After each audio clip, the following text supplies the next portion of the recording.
ശിവസേനയുടെ നേതാവായിട്ടുള്ള ഏകനാഥ് ഷിൻഡെ BJPയുടെ ദേശീയ നേതാവായ അമിത്ഷായെ ഇപ്പോഴത്തെ ആഭ്യന്തരമന്ത്രിയെ കാണാൻ ചെന്നത്.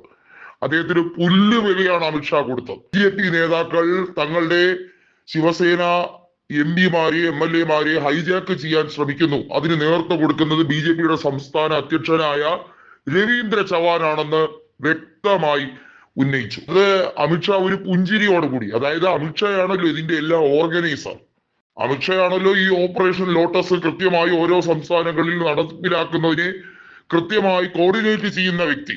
അദ്ദേഹത്തിന്റെ മുമ്പിൽ ഈ പരാതി കിട്ടിയാൽ എങ്ങനെയായിരിക്കും അതിന്റെ സ്വഭാവം എന്നുള്ളത് ഏകനാഥ് ഷിൻഡെക്ക് അറിയാഞ്ഞിട്ടാണോ? ഏകനാഥ് ഷിൻഡെ മനസ്സിലാക്കേണ്ടത് താൽക്കാലിക സ്ഥാനമാനങ്ങൾക്ക് വേണ്ടി സ്വന്തം മാതൃപാർട്ടിയെ ഉപേക്ഷിച്ച് തങ്ങളുടെ കൂടെയാണ് ഏറ്റവും കൂടുതൽ ആളുകൾ എന്ന് ഗർവോടുകൂടി ശിവസേനയെ പിളർത്തി ഉദ്ധവ് താക്കറെ പക്ഷം വളരെ ദുർബലമാണ്, അവർ നശിക്കാൻ പോകുന്നു എന്ന് വീറോടെ പറഞ്ഞു. യാഥാർത്ഥ്യം എന്തെന്ന് വെച്ചാൽ ലോക്സഭാ തെരഞ്ഞെടുപ്പിൽ 2024 ലോക്സഭാ തെരഞ്ഞെടുപ്പിൽ ഉദ്ധവ് പക്ഷത്തിന് യാതൊരു രീതിയിലുള്ള തട്ടുകേടും ഉണ്ടായില്ല എന്ന് മാത്രമല്ല, ഉദ്ധവ് താക്കറെ പക്ഷത്തെ ജനങ്ങൾ അംഗീകരിച്ചതിന്റെ തെളിവാണ് ലോക്സഭയിൽ 9 MP അവർക്ക് ലഭിച്ചത്. അതുകൊണ്ട് തന്നെ തെരഞ്ഞെടുപ്പ് കമ്മീഷനെ ഉപയോഗിച്ച് അഡ്ജസ്റ്റ്മെന്റ് രാഷ്ട്രീയം നടത്തി 2024 തെരഞ്ഞെടുപ്പിനെ അട്ടിമറിച്ചതിന്റെ അർത്ഥം ശിവസേനയിലെ ഷിൻഡെ പക്ഷക്കാർ കരുത്തരാണ് എന്ന് വിചാരിക്കരുത് എന്ന് നേരത്തെ തന്നെ സഞ്ജയ് റാവത്ത് താക്കീത് നൽകിയതാണ്. ഇപ്പൊ എങ്ങനെയിരിക്കുന്നു? BJP നേതൃത്വം കൃത്യമായി അജിത് പവാറിന് കൂടുതൽ സ്ഥാനമാനങ്ങൾ നൽകുകയും അവഹേളിക്കാവുന്നതിന്റെ മാക്സിമം ഏകനാഥ് ഷിൻഡെയെ നാണം കെടുത്തുകയും ചെയ്തു. ഉപമുഖ്യമന്ത്രി പദവിയോടൊപ്പം ഒരു രീതിയിലുള്ള പ്രായോഗിക നേട്ടവും ഇല്ലാത്ത, അല്ലെങ്കിൽ അതുകൊണ്ട് രാഷ്ട്രീയപരമായിട്ടോ അതല്ലെങ്കിൽ ജനങ്ങളിലേക്ക് കൂടുതൽ ഇറങ്ങിച്ചെല്ലാനോ കഴിയാത്ത വകുപ്പുകൾ കൊടുത്ത് അപ്രസക്തമായിട്ടുള്ള രീതിയിലാണ് ഏകനാഥ് ഷിൻഡെ പാർട്ടിക്കുള്ളിൽ, മുന്നണിക്കുള്ളിൽ ഒതുക്കി വെച്ചിരിക്കുന്നത്.